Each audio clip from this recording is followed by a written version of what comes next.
Hello friends, I am Vaibhav Srivastava. I will be speaking on MCOM syllabus International Marketing Unit 5.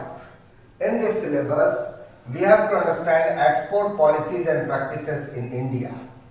So, export policies are also known as EXIM policy. And EXIM policy is a set of guidelines and instructions related to import and export of goods. Actually, you must have understood in marketing management itself is a process of conception, pricing, promotion and distribution of ideas, goods and services to create exchange in best and efficient manner. And not only best and efficient, better than the competitors. So that is the whole aim of marketing management, and international marketing itself is branch of marketing management, and there we will be studying this unit number 5, and in this unit number 5 we are having export policies and practices in India. I had given you a small briefing that it is a set of guidelines and instructions related to import and exports of goods.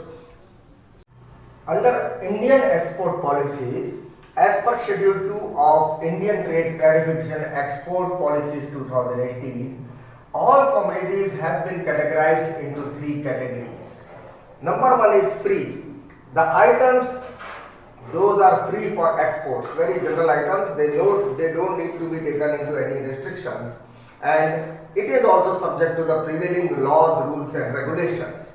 And then in the second category is prohibited category. Under this category items fall which are prohibited under laws, rules and regulations. Suppose there are so many products which are very much needed in our India itself and which has to be supplied to the people, then they may be under prohibited category.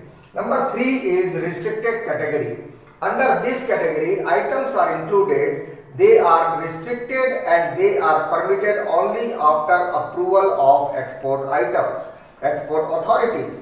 Like in today's context, HCQ medicine was there. When it was permitted, then only it could be exported to various countries. Then we will be studying under Indian export policies. Export-import policy of the government is announced every 5 years. This is very important fact for the students, that every 5 years the policies are announced, and under this policy general provisions are there, promotional measures are there, so that your product can be exported or even imported in low price. Duty exemptions are there, so that the persons who are exporting and importing, the business people, they will be getting some exemption and they will be motivated to do so. Export promotion schemes and import promotion schemes, like we are inviting so many countries right now after this crisis, so that they will be coming here and investing their money and will be getting employment, and GDP growth will be there. So these schemes we have to launch, like in UP government, so many regulations have been changed regarding this labor related to labor laws, and then special economic zone programs. Some areas are left for these schemes. So these things are being covered under Indian export policies. Under Indian export policies, export promotion measures taken in India that we have to see, so that our exports are more and more.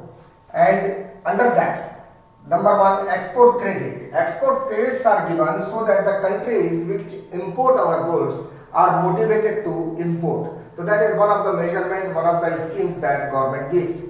Then second is cash assistance, so that our industrialists should have sufficient working capital, and they can be given long-term loan or some fixed criteria can be given, that after 2 years only their repayment would start, something like that, so that their working capital will be more and more.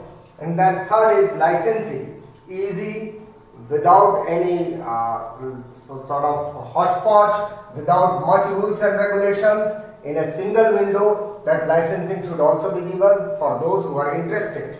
And then free trade zone is made, okay, so that the export can be increased. And then workshop for guidance. So many guidance schemes also run by government, so that the industries and businessmen are motivated to do to get themselves indulged in the export of India. Other features are also there, like export could be made to any country except as restricted under Foreign Trade Policy 2015-2020. That means most of the countries we can really put our goods to export zone. And then India, other features are also like that. India has signed FTA free trade agreement with a number of trading partners, including small countries, the countries which would really value the items which we export. Top exports are diamond, refined petroleum, jewelry, rice, packaged medicaments. These are top exports. Top imports are mineral fuels, gems, electrical machinery, plastics, organic chemicals. These are top imports. Now the next topic of the unit is export practices in India. In India, exports are regulated by Foreign Trade Development and Regulation Act 1992, which empowers federal government to make provisions for development and regulation of foreign trade. That means federal government is given the right how to regulate, and from time to time it is being altered, it is being further provisions are being made. The only aim is to just have a very good balance between export and import and reduce the fiscal losses. So the major practices done in foreign trade are, it is very pragmatic approach. We just have to see what is needed to be done and then we do that. And then the second is establishment of win-win relation to various countries.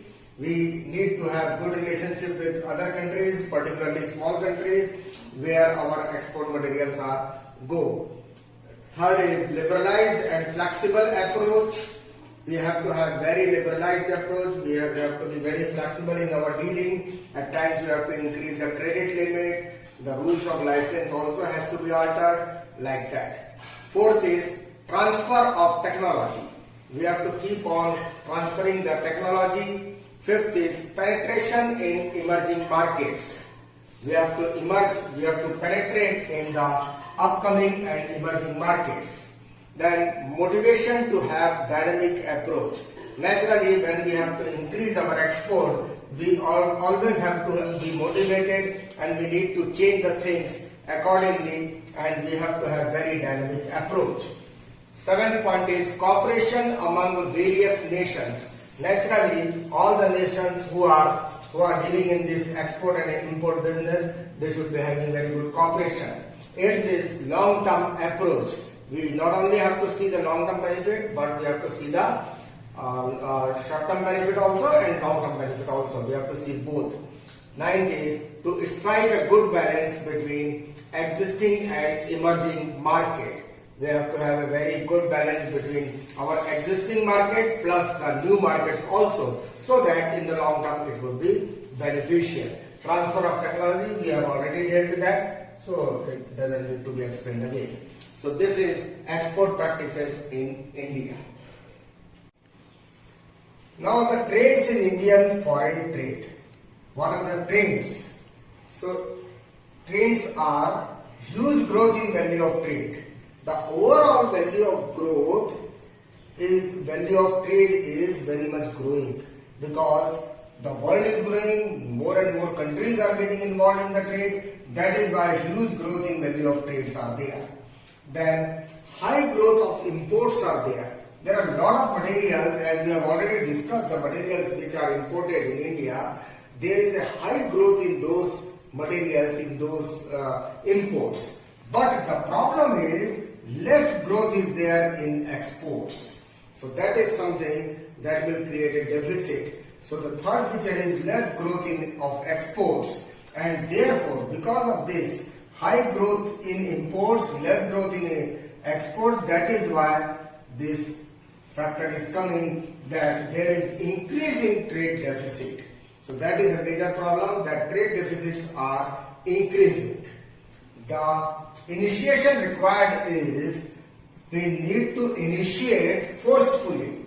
We have to have very dynamic system, and the plannings can be done country to country also, just in order to increase our export.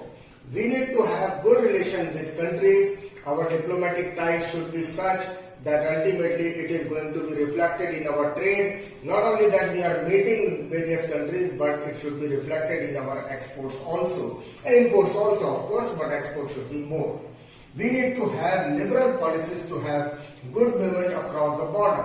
There is a problem of terrorism in India that is very much hampering the export trade, because we are not having very fluent movement. We are not having very fluent movement across the border, but this is something we need to do. Then fourth is, we need to cover more in upcoming markets. The moment we see any upcoming market, we should be covering up that, and we should be coming with high speed, and we should cover that upcoming markets. And then features of export. Some of the interesting things are there in features.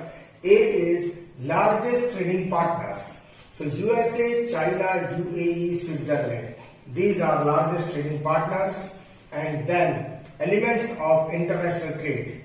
That balance of payment, visible trade, invisible trade, trade gaps, exchange rates, and correction of deficits, which is very important. They are some of the elements of international trade. Common export documents, export packing list, pro forma invoices, and airway bills. These are common export documents. So these things should be known to the students in order to write it in a better manner. In your Unit 5 of International Marketing, the topics are export policies and practices in India, that we have already dealt in this video. Trends in India's foreign trade, that also we have dealt in this video. Now in the next video, we will be dealing with the steps in starting export business, and as per the time limit, we will try to do this also, export finance and documentation procedure. That will finish this unit. So my next video will be upcoming.